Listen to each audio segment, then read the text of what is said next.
at Blooming Acres. We're making progress. I'm still living in the basement, but the addition is almost done. Of course, the light fixtures are one of the finishing touches. And there's a whole lot more of these crystals to hang than I thought there were when I bought it at the store, but it's going to be beautiful. Now, why don't you join me and I'll show you some of the excitement of the things that are almost done, and maybe with a little luck before long, at least before spring, we'll be upstairs in the addition.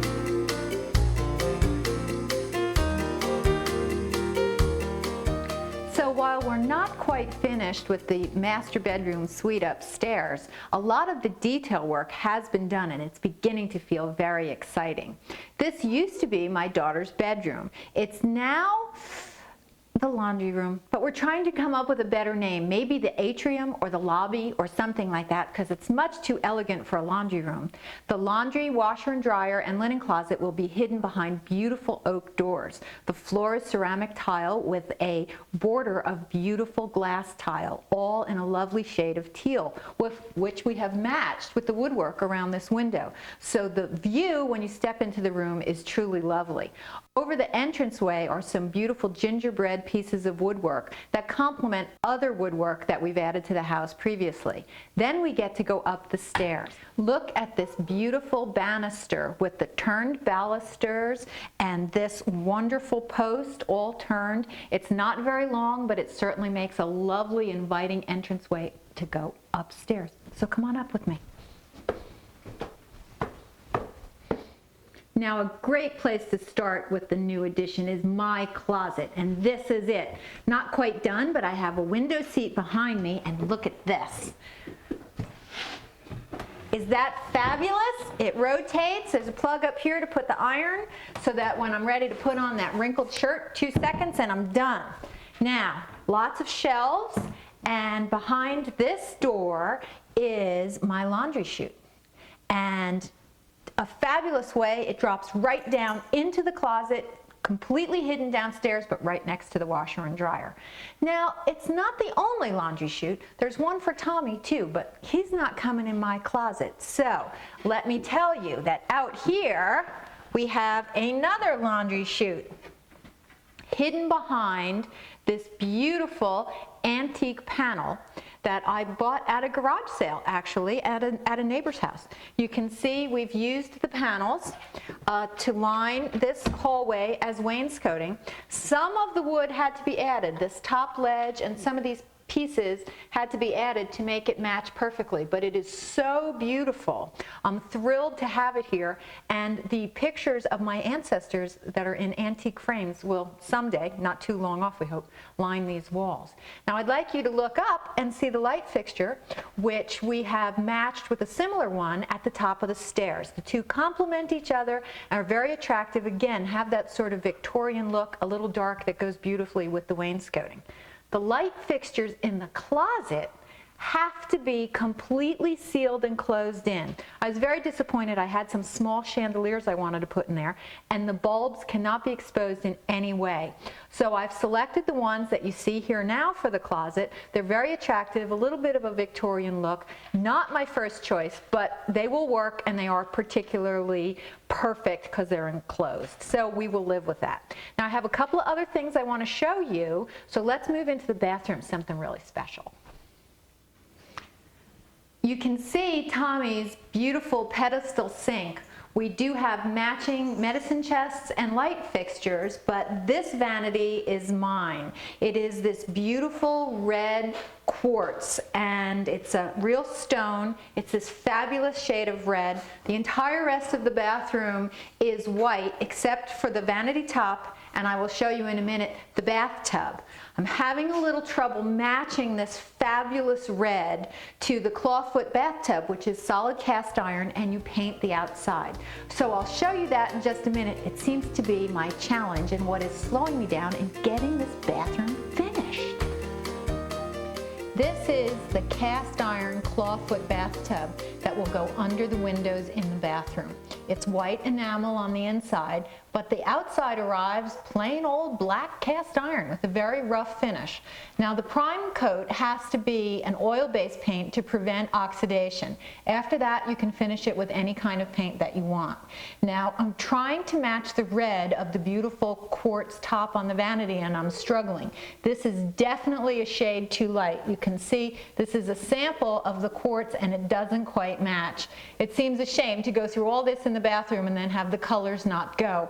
So I have purchased a new paint, and hopefully when we get that coat on, it's going to be a perfect match. But the final thing on this bathtub that will make it really spectacular are these wonderful, wonderful feet. Look at that. Also cast iron, very, very heavy, but look at how absolutely elegant the red and the white will really set the bathroom off. So with a little luck, we'll be done. One more wonderful thing to show you behind me is the Fireplace, which is a natural gas fireplace that will be run with a thermostat. It is an auxiliary heating system as opposed to the primary heating system. But won't that be romantic right across from the bed?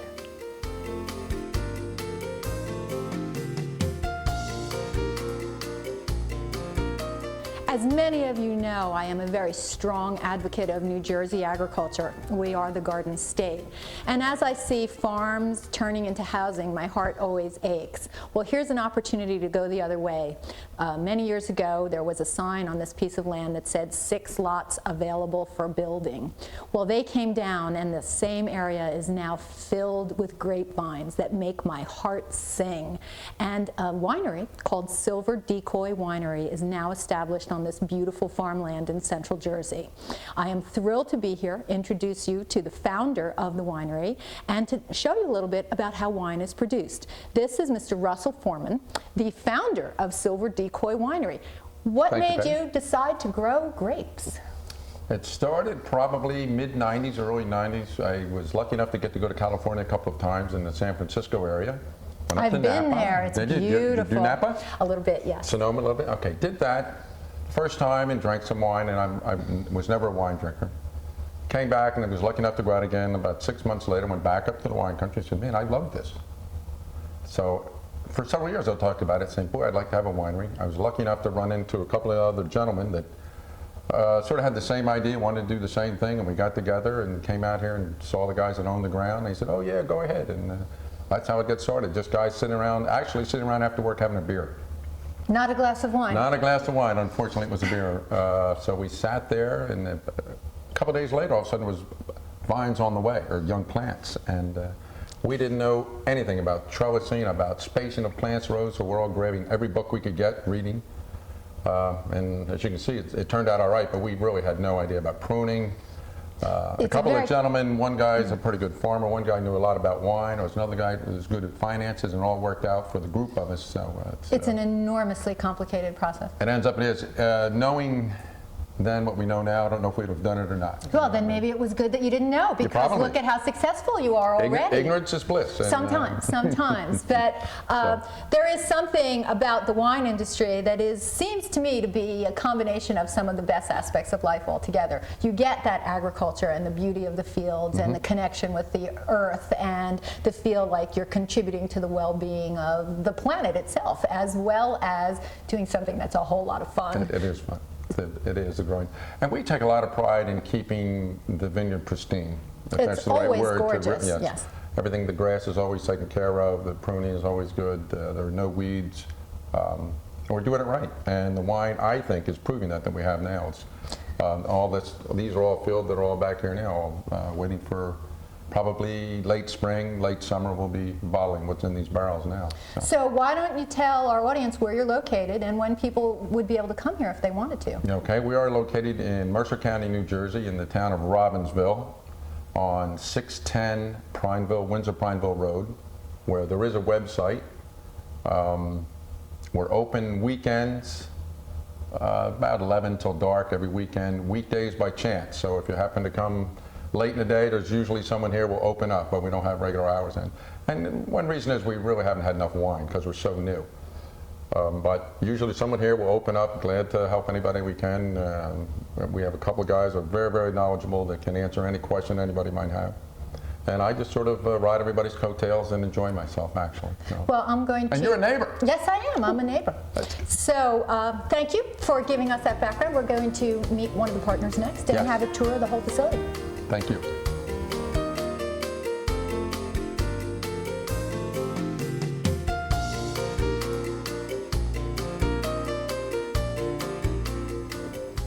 Now I'd like to introduce you to Mark Carduner, who's one of the partners here at Silver Decoy Winery, and whose official title is lead winemaker. Is that right? That's correct. And does that mean you get to taste a lot? Is that? I think it's one of the most important aspects of making wine is being a thorough taster. It sounds like a pretty good job to me. It's a great job. Going along with that job, though, I have a lot of anxious and eager partners who also like to take part in the tasting. Not to mention, though, there's a lot of things to go to winemaking that when we initially started Silver Decoy Winery, we probably just didn't understand. And we've done a lot of research and a lot of work through University of California, Davis, and Penn State and Virginia Tech to give us our start. Now, aren't you also members of the New Jersey Wine Growers Association? Yes, we are. So how long have you been doing this now? We've been growing grapes here, or vines, since 2001, so this is our 4th growing season. And does that mean you've been producing wine for all of this time? A grapevine takes almost to the 3rd season until you can produce enough fruit to have a commercial harvest. That 2nd year that we did have a very small amount of grapes, it gave us a great opportunity to play with the chemistry and play with the winemaking side of it. We made 2 terrific barrels of wine. Those 2 barrels of wine gave us our ambition, our energy. They motivated you to move on, press forward. Was that a pun, pressing the grapes? I'm sorry. So tell me, what's the first thing? You harvest the grapes, then what do you do? Bring in our harvest. For example, this year we brought in over 6,000 pounds of Cabernet Franc. The fruit comes in, it comes in very warm from the vineyard because you're picking during the ripening period. Which is? Oh, for Cabernet, the first week of October, but our first harvest. Oh, that late in the year. Well, Cabernet takes, of all of our varieties, the longest to get appropriately ripe. Our first variety to come in every year is Chardonnay, and that would probably be the 2nd week of September.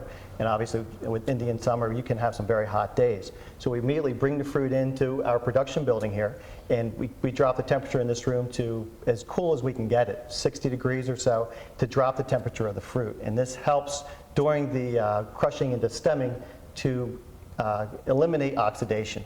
And Well, anything almost you like do. refrigeration of anything when you stick it in the Exactly. If we refrigerator. can make wine without using chemicals, it's better for everyone. And for us, it's very important in our winemaking process.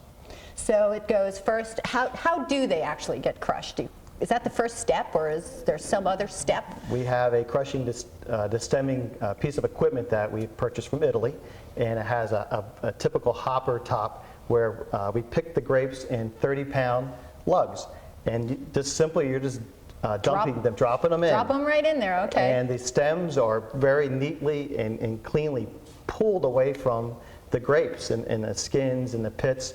The stems need to be eliminated because they are very bitter. Right. And if not, you'll have very bitter taste and it will not be a pleasing bottle of wine.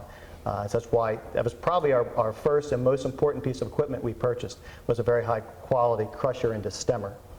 And then where does it go from there? From there, the grapes fall to the bottom of the crusher and destemmer. They get lightly cracked.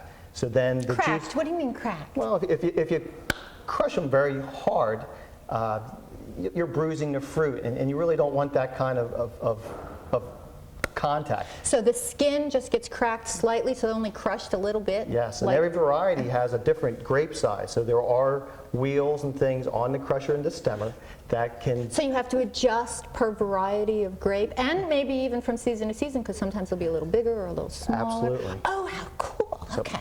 So there it drops to the bottom. We'll use red for the example again. At this point, it drops to the bottom, and we are then pumping this must of juice and skins and pits, and it immediately starts taking on the color of that variety, and then we pump them into our fermentation tanks. You ferment red wine in an open top, you pump it into this tank, and then you let the wine sit overnight at a cool temperature. Again, for oxidation purposes, we will lightly add some SO2 to just kind of stun the natural yeasts that are on the skins of the grapes. And then it sits overnight. And during that time, those yeasts kind of like lose out, the natural yeast. The following day, maybe 10, 12 hours later, we will put in a yeast that we think is appropriate for making the type of wine that we're looking to So make. the selection of yeast is key in your role as lead winemaker, I would Yes. think. But So I do have a lot of help. you have a lot of help with everything that you do, but Absolutely. still That it's is like key. a decision that has to be made and will affect the final outcome. And it is critical. The different yeasts affect maceration time and fermentation time, fermentation temperature. All those things And are taste, dictated. right? And taste. All those things are dictated by the yeast. So the following day, the type of yeast and yeast nutrients that need to go into the wine go into the must. And then within just a couple hours, you take a little peek in the tank, and fermentation's happening. You see like frothing? It or- is frothing. It's frothing, And the great cool. gains ahead. By the following morning, we are pushing down the cap because it is really quite active. Fermentation lasts 7-8 days. Well, I've never made wine, but I have made bread, and it's the same sort of thing where you look at it and it's just like all puffy and big. So it's the It's a same. beautiful thing. Yeah, It's a great smell, and it's very exciting. Fascinating too that those little organisms are in there doing that work for you. Right. So from that process, I know you have a wonderful room filled with these huge oak barrels that just has this wonderful combination smell of wine and wood. What point did they get in there? Well, after going through fermentation, the wine at this point has a lot of suspended solids, so they need to get moved to another tank where those solids can settle out for a few days, maybe up to a week. Again, we try to do that at a cool temperature, again, trying to avoid oxidation, although it's not as critical at that point. But once the solids do drop as much as possible, then we do pump 2-barrel for the case of the red wines, our Cabernet. And then over the next 10 months, that wine comes to its final point.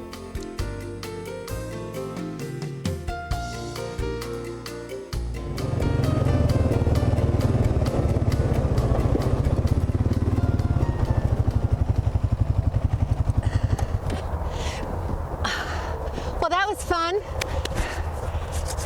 Look cool. at these beautiful vines. Tell me about them, Mark. This is Chardonnay. These have been here for a few years. These aren't new vines. These are our first plants we planted spring 2001.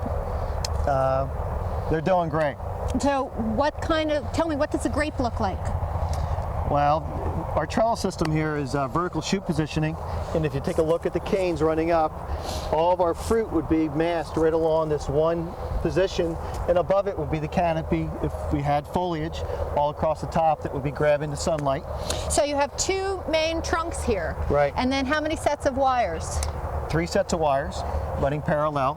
They look like a work of art. They look like a sculpture. Well, I think Russ alluded to the amount of work that goes into what we're doing, and this is part of it. So when you see the vastness of the number of vines that are here and that each one of those branches has to be handled 1 or 2 or 3 times in order to get it to look like that, and that's only the first step in the production process. Absolutely. That you begin to get a glimmer of the intense amount of work and management and organization and knowledge that goes into the production of wine. But not only does it taste good, these vineyards are gorgeous. Thank you. They just go on and on like one sculpture after another. But what's the difference between this one and say some of those down there? Well, this is Chardonnay. Difference meaning, well, over here, just through this little canopy, you have Chambourcin and Maréchal Foch and Tramminette. But we do, in terms of trellising, we take the same technique in all of our plants. So where does one go about acquiring grapevines? Most of our plant material comes from upstate New York, actually out towards the Erie, Lake Erie. And that's where our initial plants came from, and our more recent plantings have come from California. Now, there are different kinds of grapes. There's the big old fat Concord grape that makes the famous grape jelly, but you can make wine from that, right? Absolutely. That's an Very good wine. That's an American grape. Yes, it is. But these aren't all American grapes. No, these are varieties that have been that came from the continent, from Europe, and in particular, these varieties here are French clones. If you look through our planting here of 3 acres of Chardonnay, we actually have 4 different clones of Chardonnay growing here. So are they French or hybrids or These are French. just French? Just But French. I thought they didn't do so well here in this part of the country. Well, they don't or didn't until we started putting a Native American rootstock on the bottom. Oh, so they got toughened up so that they could thrive in New Jersey soils by grafting them Yeah. onto something native. The French would not have done well here all by themselves. They needed help. So you had to be tricky. Absolutely. But you made it work. Yes. Now you said that there was one new one that you were going to be producing for the first time. The new variety, meaning Tramminette? Yes. Okay. Isn't that a brand new one that Well, was developed to someplace? You started to tell me about that. There's a variety that they were trying to grow here in the Northeast called Gewürztraminer, which is a spicy variety, very popular in Germany and also in northeastern France and Alsace. And it's light, it's aromatic, it's spicy, but unfortunately that variety just wouldn't grow here very well. Wasn't happy. So it wasn't happening. So about 20 years ago, Cornell University started playing with it, crossing it with Native American varieties. So it was. So that one is a hybrid then. So it is a hybrid Yeah. created by Cornell, and now it flourishes. The wines are delicious, the plants are very healthy, and we keep adding to our planting every year. So are you going to show us some of these wines and what we should look for, Yes, like I am. in the bottle? Yes. Let's go. Okay.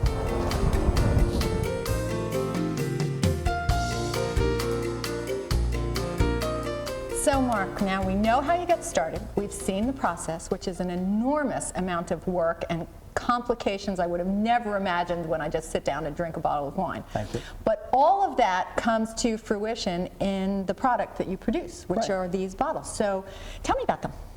Well, every bottle you see here in front of you has been produced here, grown here, bottled here. From your own grapes, From right? our own grapes. That's That is fantastic. Yeah, it's exciting.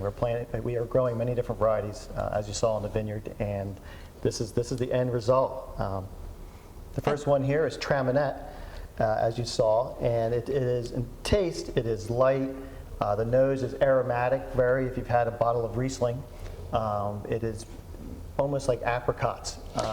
How do you name this bottle of wine? Do you name it after the grape itself, or do you give it a different name? All of our wines are named for the varietal variety they come from. So yes, we do. If you go to, say, Europe or France, they label by geography. But here in the United States, we label by the grape variety.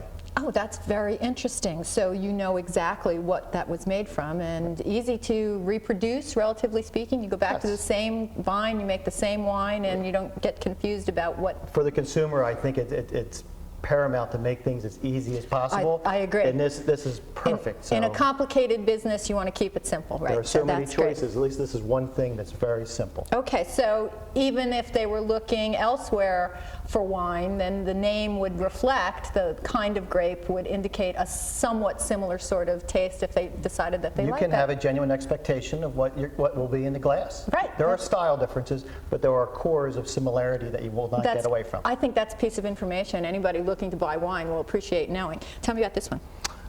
This is Chambourcin. It's a French-American hybrid. It is fresh. It's low in tannin, so it's not the kind of wine I would want to have with a big steak. A beautiful mid-palate of big cherries and ripe fruit. And people who do not drink very heavy reds just really go to this wine. And it grows beautifully here in the Northeast. And tell me about this one. Chardonnay is the #1 white wine in the world. It's the premium white grape. It is from our vineyard here. It's full-bodied. We give it a little bit of oak aging to give it a little bit of vanilla texture. It has beautiful viscosity. I think many of us who drink wine have had Chardonnay, and we love ours. Okay, and this one. Cabernet Franc is our flagship wine. It is Why a flagship wine? Why would you call it your flagship wine? If you came here in October and saw the grapes, and you saw them being harvested, and you saw the quality of back to agriculture again, of our Cabernet Franc plants and the fruit, and it's just, there's no question that this variety was made to grow on soils in an environment like ours. So it thrives and is beautiful, and all of that goes right into the wine And down the there's road. beautiful textures, and there's beautiful flavor, and it's a wine that can handle oak, aging wonderfully, and it's our best wine. Well, crops growing in the field are just a beautiful thing. Yes, they are. When a field is full and robust and healthy and bountiful, it can only turn into something equally as wonderful. You know right away when you see it. Right. So That's what that. this, I would like to paint my bedroom that color. It's so gorgeous. Tell me, what is that? That's not made just from grapes. What is that? This is our raspberry wine, and one that we're very proud of. As you can see, it won a medal in the one competition it's been in, and it is completely grown here We have over 1,000 raspberry plants on our property, 5 different varieties. It is a blend of all of those. So it is raspberry and grapes that go into making this? No, this is 100% It's raspberry. 100% raspberry? I've it never is. experienced such a thing. Well, you're going to have to. Oh, I'm going to have to. It is so beautiful. It's like when you look at it, the shades of red capture you like looking into a large ruby stone with many facets cut into it. It is just so truly beautiful. We're very proud of it. And this poor little lone bottle, what's going on here? That's our next wine coming online is a blush wine. It's a nice, light, soft, easy to drink wine. Again, from our own grapes, and this is a grape wine, and this will be released sometime early spring. Well, this has been fascinating, Mark. I wish you much success in your business. I'm thrilled that you're growing your own grapes. I'm thrilled that there are not houses on this location and a wonderful vineyard coming up with fabulous wines, and that you seem to be having so much fun doing it. If you enjoy what you're doing, you'll probably do it for many years to come. It does not always work, that's for sure. When you love it, it becomes very easy. So thanks for joining us. Thank you.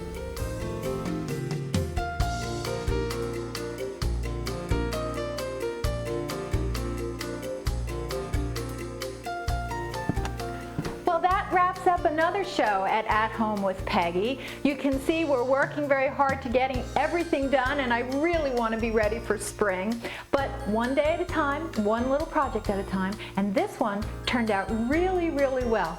So join us next time at Home with Peggy.